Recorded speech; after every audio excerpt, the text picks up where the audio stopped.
Hi everyone, and thanks for being with us here at the Child Protection Party YouTube channel. I'd just like to say at the outset, please subscribe to our channel, ring the bell for further notifications. It will keep you up to date on everything that's happening in the child protection space. So join with us. Subscribing to our channel costs you nothing, and I can assure you that it will keep you informed as to all issues in relation to the child protection space. So thanks for being with us. It doesn't cost you anything. So I'm going to talk today a little bit about the failure of our system to be able to care for and cater for the needs of children. Now, this is a topic which is keep raising its ugly head over and over again, and is something that we all must confront. And that is the system itself fails to be able to protect children at the most basic levels. And it fails to protect children from those people who have a record of abuse, but are allowed to slip through the system so that they can continue their abuse in other centres, particularly childcare centres in this particular case. Now, this is an issue which concerns all of us because the system fails over and over again at all levels. The Child Protection System, the Department of Child Protection, down to regulating child care centres and allowing people to continue to work within those centres when there is clearly a history that indicates that those people are unfit for the job. And so I'm going to read an article which is an interesting article from the Sydney Morning Herald that talks about this particular problem because they have done some investigating into a situation with regard to Joshua Brown, who was arrested a week or so ago because of his abuse, terrible, disgusting abuse of children who were at child care centres. So in this particular article, it says the title of the article, actually, which you can't see here, is how childcare providers led police on a wild goose chase for an alleged pedophile. That's the title. The childcare worker accused of abusing babies and toddlers in daycare had been fired from at least 3 other childcare centres before he was arrested, this masthead can reveal, and his employers failed to pick up glaring errors on his resume. And I guess the question for all of us is, how can this happen? Surely, if there is any indicator that a worker or an applicant for a job in a childcare centre is doubtful, has a history of being fired, then surely that person should never be hired to care for the most vulnerable people in our community, that is children. But nevertheless, that is what happened.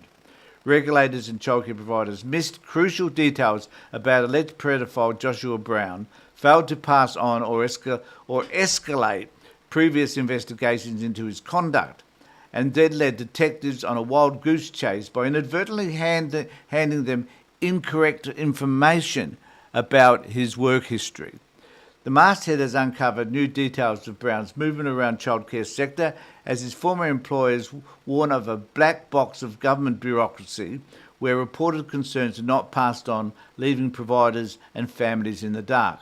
More than a fortnight after police revealed Brown had been charged with 70 counts of abuse, including child rape, families at centres where he worked say they are still scrambling for information about their children's exposure, with some weighing legal action, and so they should.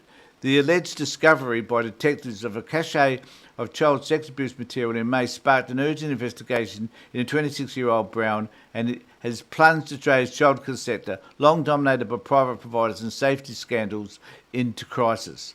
At the time of his arrest, Brown still had a valid working with children's check, even though it must be noted that there were question marks around this man as he worked for previous childcare centres, yet they were ignored. As police raced to identify his alleged victims, they discovered Brown had worked on more than 20 childcare centres across the state, often moving around with the country's biggest childcare chains, G8 and Affinity, or doing relief teaching work. This masthead has now confirmed Brown was previously fired from at least 3 childcare centres. two of them just months before police alleged he abused 8 toddlers and babies and contaminated children's food with body fluids at G8's Creative Garden Centre in Point Cook between 2023 and 2023. Detectives are also investigating further suspected abuse at Affinity's Papelia Early Learning Centre in Essendon, where Brown worked until police arrested him on May the 12th.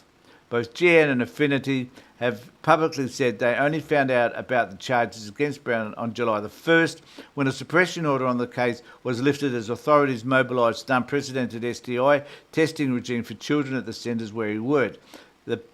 The publicly listed G8 repeated that claim when answered multiple set of questions posed by the Australian Securities Exchange. The masthead has since confirmed some centres owned by the chains were hit with search warrants as early as May, as detectives pulled Brown's work records and spoke to staff about his movements to compile their initial list of initial workplaces.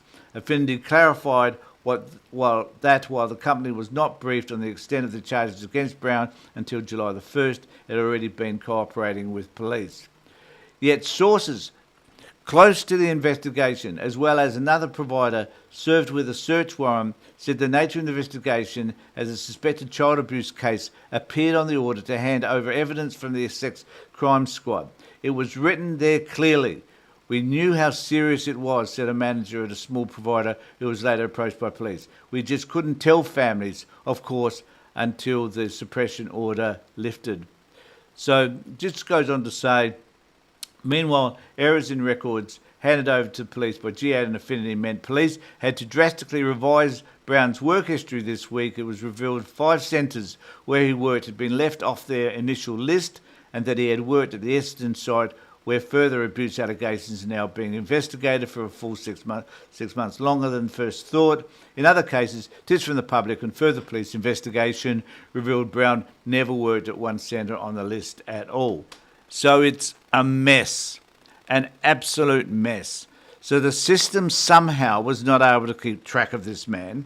When they eventually did track where he had worked, they had made mistakes in some of the places that he had worked. They failed to inform families that he was present in those centres and that their children potentially had been abused by him.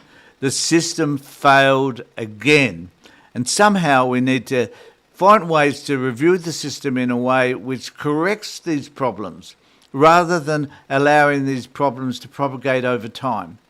It is criminal that we can allow our children to attend childcare centres where eventually they may be abused because the system failed to be able to appropriately investigate and assess current workers.